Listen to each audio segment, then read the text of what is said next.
Assalamualaikum warahmatullahi wabarakatuh. Alhamdulillahirabbil alamin.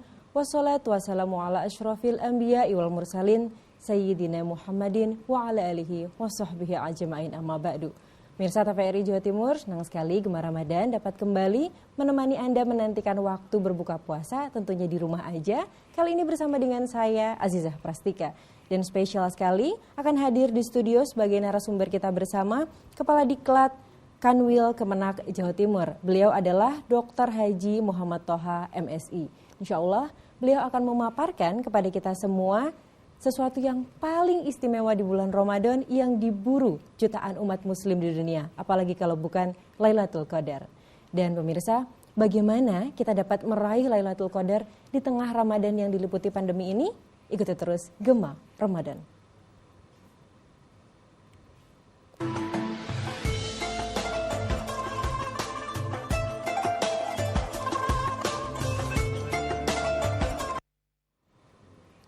Pemirsa, terima kasih Anda masih bersama kami di Gema Ramadan. Tema kita pada hari ini adalah Lailatul Qadar. Alhamdulillah telah hadir di studio Kepala Diklat Kanwil Kemenak Jawa Timur, yaitu Dr. Haji Muhammad Thoha MSI. Langsung saja kita sapa.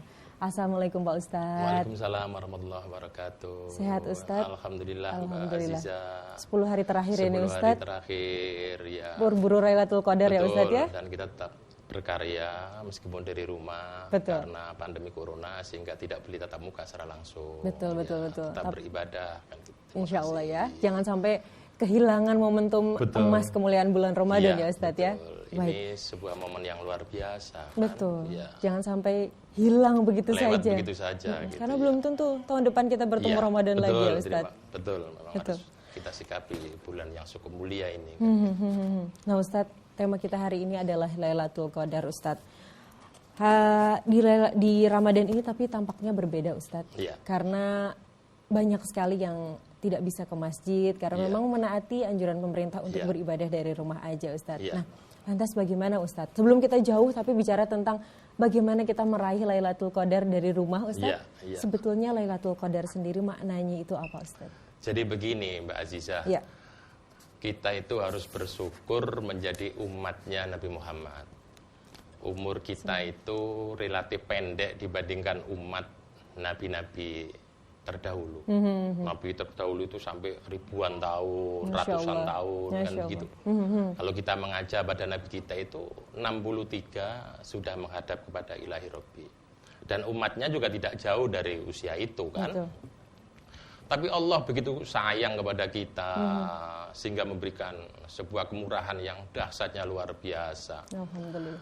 Sehingga kita bisa besok itu dipersandingkan dengan umat-umat selain Nabi Muhammad. Ketika yang lain memperbanyak ibadah karena durasi hidup di dunia cukup lama. Panjang. Sementara kita cukup pendek. Tapi Allah memberikan rahmat yang luar biasa. Kendati pun umat Nabi Muhammad itu hidup di dunia tidak terlalu lama. Tapi pahalanya tidak kalah dengan umat-umat Nabi yang lain. Misalkan ada keutamaan di bulan Lailatul Qadar, di bulan Ramadan ini. Coba dilipat gandakan sampai menjadi 80 tahun pahalanya. Masya Allah. Itu kan melebihi dari usia kita. Itu kalau 1 tahun ini. Kalau orang itu sekian puluh tahun, kemudian dia terus meraih Lailatul Qadar, itu kan bisa ngalah-ngalahi umat nabi-nabi yang lain yang umurnya banyak kan begitu. Sehingga justru sangat rugilah ketika orang ada bulan yang demikian bagus, kemudian melipat gandakan pahala, kemudian tidak memanfaatkan dengan baik, sungguh sangat orang itu sombong banget lah kan gitu. Ya Allah. Maka kemudian itu orang berbondong-bondong mencari Lailatul Qadar itu dalam artian memperbanyak ibadah, kemudian dia melakukan amal soleh yang luar biasa yang diharapkan nanti pelipat gandaan itu bisa menutupi amal ibadah yang ketika dilakukan dengan bulan-bulan dan malam yang lain itu tidak sebesar itu, Mbak Azizah. Baik. Kenapa kemudian begitu mulianya, Pak Ustadz, bulan Lailatul Qadar ini begitu mulianya tadi ya sampai dengan pahalanya 1000 bulan. Berlipat ganda demikian besar itu kan begitu. Sehingga begitu mulia itu karena saya katakan tadi tidak ada di bulan-bulan yang lain kan. Baik Ustadz. Lantas Ustadz, agar kita bisa mendapatkan pahala 1000 bulan tadi ya Ustadz, bisa meraih Lailatul Qadar itu Ustadz. Pasti semuanya jutaan umat muslim di dunia berlomba-lomba ingin meraih Lailatul Qadar. Bagaimana Ustadz caranya Ustadz? Jadi para ulama itu kan tidak ada yang bisa menjelaskan Lailatul Qadar itu turun pada malam keberapa. Baik. Lah itu memberikan pelajaran kepada kita bahwa karena tidak ditunjukkan itu sehingga kita terus menjolok karunia Allah itu tidak menentukan pada malam tertentu. Sehingga terus selama kalau bisa bulan Ramadan itu melakukan kebaikan-kebaikan khususnya pada 10 hari terakhir. Dan ini ujian luar biasa. Betul. Kenapa kok Lailatul Qadar itu pada 10 hari terakhir. Nah, ya ini, karena justru 10 hari terakhir itu jumlah sholat peserta jamaah sholat tarawih itu tambah maju. Jadi ketika itu justru orang semakin kendor, orang Jawa bilang, maka kemudian pahala itu diberikan. Kan begitu. Baik. Apalagi orang di daerah. Kalau sudah hari ke-20 menuju 10 hari terakhir itu sudah ribut. Ada yang sudah ribut mencari kudung, ada yang ribut mencari kue lebaran, ada yang ribut mengecat rumah, kan begitu. Maka kemudian itu dikenakan pada 10 hari terakhir. Sehingga kalau orang itu tidak betul-betul seorang abid yang luar biasa, seorang hamba yang betul-betul cinta kepada Allah, dia akan kalah dengan kue lebaran tarawihnya, kan begitu. Sehingga kalau dia bukan seorang abid sejati, maka dia ribut dengan aksesoris-aksesoris ketika hendak dipamerkan di hari raya, kan begitu. Maka kemudian itu ditempatkan di hari terakhir 10 setelah malam 21 sampai malam terakhir itu. Supaya kan gitu. Kembali memotivasi. Betul, memotivasi sehingga merangsang untuk tetap berada di jalan Allah. Dan yakinlah di 10 terakhir itu ada malam Lailatul Qadar yang tidak ditentukan malam keberapa. Baik, baik Ustaz. Lantas Ustadz, supaya kita mendapatkan malam Lailatul Qadar itu ibadah apa yang dianjurkan oleh Rasulullah atau yang mungkin di Al-Quran juga ditekankan agar dijalankan oleh yang jelas umat Islam? Rasulullah menyarankan untuk berdoa dan isi doa itu adalah memohon ampun kita kepada Allah. Kenapa kok justru doa itu memohon ampun, kan begitu? Orang itu kalau sudah nggak punya dosa dalam artian diampuni oleh Allah, kan berarti jadi orang baik. Dan orang yang bersih itu tentunya dia bisa mendekat ke yang maha bersih, kan begitu. Sehingga doanya itu memohon ampun. Baik. Yang berikutnya kita disarankan untuk mengisi malam-malam itu dengan berzikir, membaca Al-Quran di malam-malam itu. Karena itu semuanya berpahala. Dan kalau itu pahala kebetulan pada malam Lailatul Qadar, tentunya akan terlipat gandakan yang sungguh sangat luar biasa, Mbak Aziza. Baik, Insya Allah. Lantas kalau ciri-ciri orangnya Ustadz yang sukses meraih Lailatul Qadar itu seperti apa Ustadz? Yang jelas karena dia menjadi orang baik, pada akhir puasa itu akan kelihatan perubahan dalam diri orang itu. Karena puasa itu sejatinya kan latihan. Betul. Ya. Betul ya, kalau orang latihannya itu berhasil, maka berarti dia meraih hidup, menjalani hidup setelah puasa, dia lebih baik. Karena dilatih itu sukses, kan begitu. Kan tidak sedikit pelatihan itu yang tidak berhasil, kan begitu. Dilatih yang pertama, kita dilatih disiplin, kita dilatih pasrah. Puasa itu kan begitu. Betul, Ustaz. Kita dilatih tenggang rasa, kita dilatih untuk bisa memahami tentang kondisi sosial kita yang hidupnya kadang-kadang berada di bawah kita secara ekonomi dan kesejahteraan. Lah ketika puasa ini selesai, apakah itu tetap ada dalam istiqomah dalam amalia orang itu? Misalkan ketika puasa sudah berlalu, apakah tetap kalau malah membaca Al-Quran? Ya Allah. Ketika puasa itu sudah selesai, apakah ketika sebelum subuh sudah bangun, ketika dia sudah ditempa melakukan sahur selama sebulan, padahal doa pada saat sahur itu adalah doa yang sangat mustajabah, kan begitu. Apakah dia juga selalu melakukan sholat malam ketika puasa itu sudah berlalu, sehingga pelatihan itu akan betul-betul berhasil ketika seorang hamba, seorang person itu mempatenkan, mengistiqomahkan apa yang ia lakukan selama Ramadan itu dalam kehidupan sehari-hari. Begitu Mbak Aziza. Baik, berarti kalau belum jangan-jangan masih belum mendapatkan Lailatul Qadar karena belum istiqomah ya Ustadz ya. Betul, baik. Betul. Menarik sekali Ustadz, tapi sepertinya kita harus break dulu sebentar. Siap. Pemirsa, jangan kemana-mana.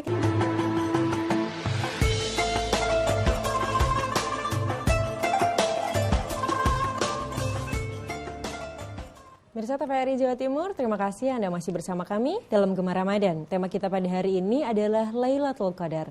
Dan bagi Anda pemirsa di rumah yang ingin bergabung, berdiskusi dengan kita tentang Lailatul Qadar, Anda bisa menelpon di line interaktif kami di nomor 03156782216. Tema kita pada hari ini sekali lagi adalah Lailatul Qadar. Baik, kita lanjut berdiskusi ya Ustadz ya. Ustadz, kalau tadi mungkin cara meraih Lailatul Qadar yang pahalanya melebihi 1000 bulan tadi Ustadz, kan kita dengan cara menghabiskan waktu untuk beribadah kepada Allah. Betul. Malam-malam kita dipenuhi dengan zikir, doa, sholat sunnah begitu ya Ustadz ya. Tapi Ustadz mungkin dalam kondisi sekarang, itikaf juga ya Ustadz ya di masjid. Betul. Nah, tapi dalam kondisi saat ini mungkin ibadah-ibadah tersebut tidak bisa dilakukan di masjid Ustadz. Ada tips barangkali Ustadz bagaimana meraih Lailatul Qadar dari rumah Ustadz? Ya. Nawiru buyutakum fi qiraatil Qur'an. Jadi ada perintah, sinarilah rumahmu dengan bacaan Al-Qur'an. Mungkin sekarang ini lagi tepatnya untuk itu. Sehingga rumah kita biar bersih secara rohani, karena kita baca Al-Quran di rumah, kemudian kita beribadah di rumah, terus kumpul dengan anak di rumah, dengan istri jamaah di rumah gitu ya, satu sisi. Yang kedua, kayaknya sekarang kita itu dihadapkan sebuah fenomena, ada sedikit kelonggaran tentang fakta PSBB ini gitu, ngomong konteks negara ya, karena masjid-masjid juga sekarang mulai diizinkan untuk menyelenggarakan itu tentunya dengan tidak lepas dari adanya protokol kesehatan. Misalkan kalau di masjid juga harus cuci tangan, kemudian tidak pakai salaman, kemudian pakai penutup masker gitu kan. Jika itikaf boleh, yang penting jaga jarak di antara sesama jamaah. Kemudian sholat juga boleh kan begitu kan. Yang jelas harus menjaga jarak jamaah yang satu dengan yang lain kan begitu kan. Tapi bukan berarti kok kemudian ketika tidak ke masjid itu tidak bisa itikaf. Itikaf itu di rumah juga dalam artian berpahala juga kan. Di rumah kemudian zikir, wirid, baca ayat, berdoa, itu kan juga berpahala juga kan. Jadi begitu kan. Tidak usah khawatir, bukan berarti kalau tidak boleh ke masjid itu semua jadi hilang, tidak bisa dilaksanakan, tidak. Nggak bisa tarawih di masjid, juga tarawih di rumah. Dengan anak dan istri tercinta di rumah kan begitu kan. Jangan jadi alasan justru akhirnya tidak tarawih, tidak sholat sunnah. Iya, karena kita berada di mantap tengah-tengah sajalah. Yang melarang itu juga punya dasar untuk menyelamatkan kita kan begitu kan. Kita juga punya hak untuk melakukan ibadah, karena ibadah itu sesuatu yang asasi yang nggak boleh diganggu oleh siapapun kan begitu kan. Iya. Sepertinya udah ada telepon yang masuk ini. Assalamualaikum. Waalaikumsalam warahmatullahi. Baik, dengan Bapak siapa di mana? Bapak Muhammad Misbahul Munir dari Bucitan Kejati Sidoarjo. Baik, Pak Munir ya. Silakan Pak, pertanyaannya langsung ke Pak Ustaz. Pak Munir. Assalamualaikum Ustaz. Pak Munir. Waalaikumsalam. Bagaimana untuk mendapatkan Lailatul Qadar yang pas untuk mendapatkan ridho dari Allah? Itu dari sini. Assalamualaikum. Lailatul Qadar yang diridhoi oleh Allah Ustaz. Ini gimana caranya Ustaz? Sangat luar biasa. Ilahi anta maksudi waridho kamatlubi. Jadi benar kata Ustaz Misbahul Munir itu. Kita hidup itu kan mencari ridhonya Allah saja. Supaya kita mendapatkan Lailatul Qadar dengan ridhonya Allah, ya jangan dipilih malam-malam itu. Ya semua lakukan dengan baik kan begitu. Lillahi ta'ala. Sehingga kalau kita itu ibadah hanya menjolok turunnya Lailatul Qadar, apakah kalau tidak ada Lailatul Qadar engkau tidak melakukan itu? Kan ya begitu. Allah. Kan begitu Mbak Aziza. Jangan-jangan malam genapnya dipakai tidur-tidur Ustaz kan ya. Begitu. Koyok kita itu kayak anak kecil. Kalau Anda tidak saya kasih permen, apakah melakukan tugas itu? Kan begitu. Maka insan yang baik adalah Lailatul Qadar itu tetap kita butuhkan. Karena dengan Lailatul Qadar itu kita bisa mensejajarkan iman kita dengan para aulia. Dalam artian melok carani para wali menjolok karunia itu, kan begitu kan? Tapi yang tidak kalah pentingnya, jangan Lailatul Qadar itu dijadikan satu-satunya tujuan untuk meraih pahala yang berlipat ganda. Maka saya sependapat dengan beliau, ridho di Gusti Allah itu yang penting. Supaya pangeran ridho, jadikan ibadah itu hanya supaya kita dekat kepada Allah. Jadikan supaya ibadah itu kita semakin tahu bahwa kita itu hambanya Gusti Allah. Karena Allah itu sejatinya tidak kita sembah juga menjadi Allah, kan begitu. Allah itu kuasa kok. Allah nggak butuh dengan kita yang butuh dengan Allah. Betul, maka tidak kemudian mengharuskan Lailatul Qadar itu pada malam ganjil, malam ini. Nanti yang tidak ganjil kan kita tidak melakukan apa-apa. Jangan sampai ya Ustaz ya. Sehingga supaya orang ridho Gusti Allah, ilahi anta maksudi warido kamatlubi. Pokoknya kita melakukan ibadah itu golek ridho nih pangeran. Nek pangeran iku ridho, enggak ada kata repot, wong diridani pangeran, kan begitu. Sehingga secara matematik, karena semua malam itu kita lakukan, ya otomatis kena. Karena semua malam kita lakukan dengan cara yang sama, kan? Ibadah sama, zikir sama, wirid sama, baca ayat sama, setiap malam. Tidak kita beda-bedakan. Yang kedua, kita itu menjadi hamba yang berbeda dengan yang lain. Ketika yang lain itu beribadah ribut njaluk malaikat Lailatul Qadar. Ribut njaluk balasan. Tapi kita tidak. Kita beribadah itu karena kita ini hamba supaya dekat dengan Allah. Soal nanti dapat Lailatul Qadar atau tidak, itu terserah Allah. Di Allah ridho ya tetap dapat. Kan gitu, Mbak Aziza. Keikhlasan itu yang paling penting ya. Dapat. Baik, pertanyaan penelpon berikutnya. Assalamualaikum. Waalaikumsalam warahmatullahi wabarakatuh. Assalamualaikum, dengan Ibu. Ya, dengan Ibu. Mohon maaf Ibu, volume televisinya boleh dikecilkan sedikit? Apa ciri-ciri orang yang mendapatkan Lailatul? Dengan Ibu siapa, Ibu? Laila. Ibu Laila. Baik, Ibu Laila. Ciri-ciri orang yang mendapat Lailatul Qadar, Ustaz. Ya. Tadi sedikit sudah dibahas ya, Ustaz ya. Terima kasih Ibu Laila. Ya. Jadi orang itu ketika dia mendapatkan Lailatul Qadar, mesti dia kan otomatis kan menjadi baik. Maka kebaikan ada perubahan ada perubahan akhlak dalam diri orang itu, kan begitu kan? Apa yang dilakukan selama bulan Ramadan itu tidak hilang begitu saja, tapi dia permanen dalam dirinya sampai datangnya bulan Ramadan yang akan datang. Dan semoga di bulan Ramadan yang akan datang dapat Lailatul Qadar lagi. Amin, sehingga orang itu menjadi baik secara permanen sampai akhir hayatnya. Amin ya rabbal alamin. Kan begitu Mbak Aziza. Baik, begitu Ibu Laila ya, insyaallah jelas ya jawabannya. Baik, kita masuk ke pertanyaan berikutnya sambil menunggu penelpon yang masuk. Ustadz, ini titipan dari pertanyaan dari teman-teman saya juga tadi. Banyak yang harus beribadah di rumah dengan cara bertadarus, dengan cara sholat sunnah. Tapi mungkin ada beberapa kelompok masyarakat yang karena ada tugas lain sehingga agak kesulitan untuk bertadarus di malam hari, sholat sunnah di malam hari. Contohnya para petugas medis, Ustadz, yang harus mungkin standby menjaga para pasien yang saat ini mungkin sangat dibutuhkan sekali, Ustadz. Bagaimana Ustadz caranya para public service ini bisa meraih Lailatul Qadar juga, Ustaz? Ya, ada sebuah kisah, ada seorang sahabat itu matur kepada Kanjeng Nabi kita. Ya Rasulullah, saya pindah saja di tempat yang dekat di tempat Rasulullah. Kenapa gitu? Karena di tempat saya tinggal itu tidak sebagaimana rasanya seperti dekat dengan panjenengan junjungan kami gitu. Kenapa? Di masyarakat saya itu masih banyak kemungkaran, kan begitu. Sehingga kalau saya bersama engkau ya Allah, saya terjamin keimanan saya. Kata Nabi apa? Bukan itu. Justru engkau berada di tempatmu itulah menunjukkan jihadmu, kan begitu. Ya Allah.